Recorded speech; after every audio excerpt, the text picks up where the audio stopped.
Hai anak-anakku semua, bagaimana kabar kalian? Tentu kabar kalian baik, bukan? Walaupun kalian belajar dari rumah, kalian tetap semangat.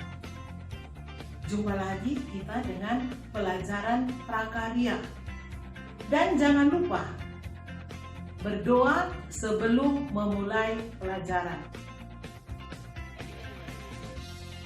Anak-anakku sekalian, hari ini kita akan melanjutkan materi pelajaran kita tentang sarana dan produksi tahapan budidaya tanaman sayuran. Tujuan pembelajaran kita hari ini adalah 1. Mengidentifikasi sarana produksi tanaman sayuran di wilayah setempat. 2. Mengidentifikasi tahapan budidaya sayuran di wilayah setempat. Berikut ini, Ibu akan menjelaskan. Sarana produksi dan tahapan budidaya tanaman sayuran perlu diperhatikan sebelum melaksanakan budidaya. Dalam melakukan budidaya, dibutuhkan sarana produksi dan pelaksanaan tahapan yang tepat sehingga dapat tumbuh dengan baik dan diperoleh hasil yang optimal.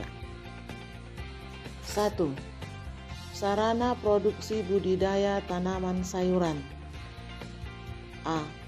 Bahan. 1. Benih atau bibit.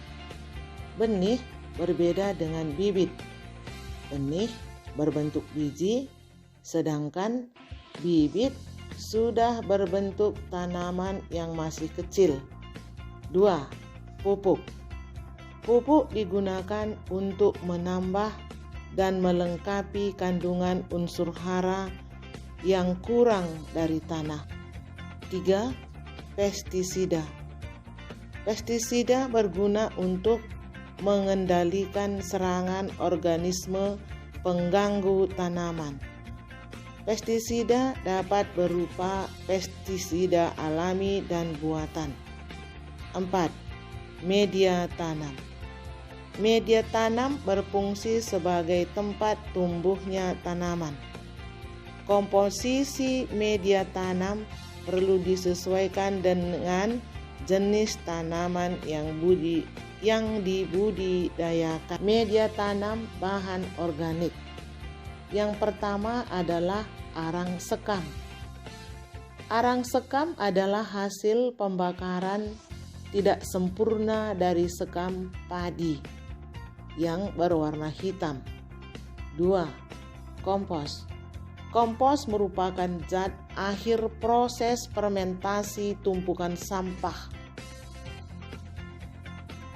Kandungan utama kompos adalah bahan organik tanah yang dapat memperbaiki kondisi tanah. 3. Sabut kelapa. Sabut kelapa yang digunakan sebagai media tanam biasanya berasal dari kelapa yang sudah tua karena memiliki serat yang kuat. Berikutnya, media tanam bahan anorganik. Yang pertama adalah gel atau hidrogel. Adalah kristal polimer yang biasa digunakan sebagai pengganti tanah. 2. Pasir.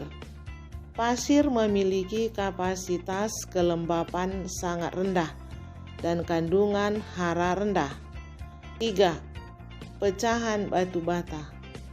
Batu bata yang digunakan sebagai media sebaiknya berukuran kecil seperti kerikil. 4. Spun. Spun banyak digunakan untuk budidaya tanaman hias. Biasanya spun digunakan sebagai media bunga potong. 5. Vermiculit dan perlit. Vermikulit adalah bahan anorganik steril yang berasal dari pemanasan kepingan-kepingan mika. Kemudian alat. Peralatan tanaman digunakan untuk mempermudah proses atau kegiatan budidaya. Kedua adalah tahapan budidaya tanaman sayuran. Tahapan budidaya mempunyai peranan penting dalam keberhasilan budidaya. Yang pertama adalah pembibitan. Hal yang harus diperhatikan saat pembibitan adalah mengetahui syarat benih yang baik. Benih harus bersih dan dari benda asing. Memiliki daya kecambah minimal 80%. Bahan tanah atau persiapan media tanam. Tanah diolah terlebih dahulu hingga siap tanam. C. Penanaman dapat dilakukan dengan penyemaian atau tanpa penyemaian.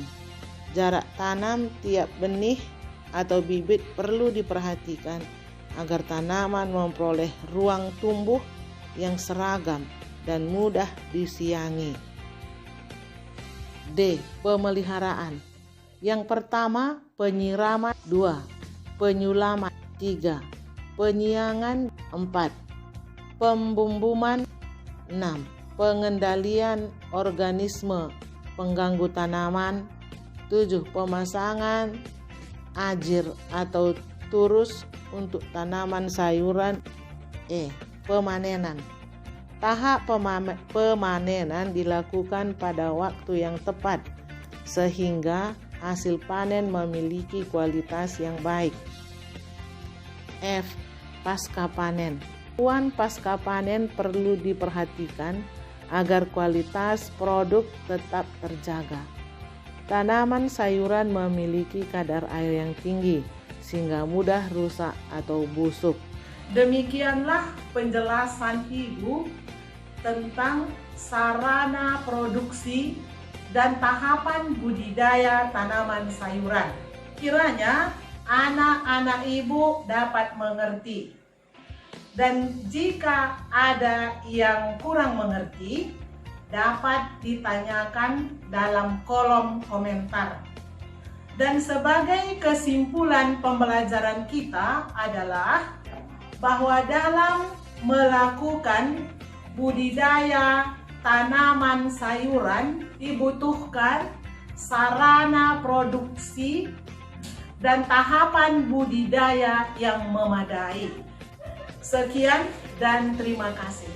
Sampai jumpa minggu depan.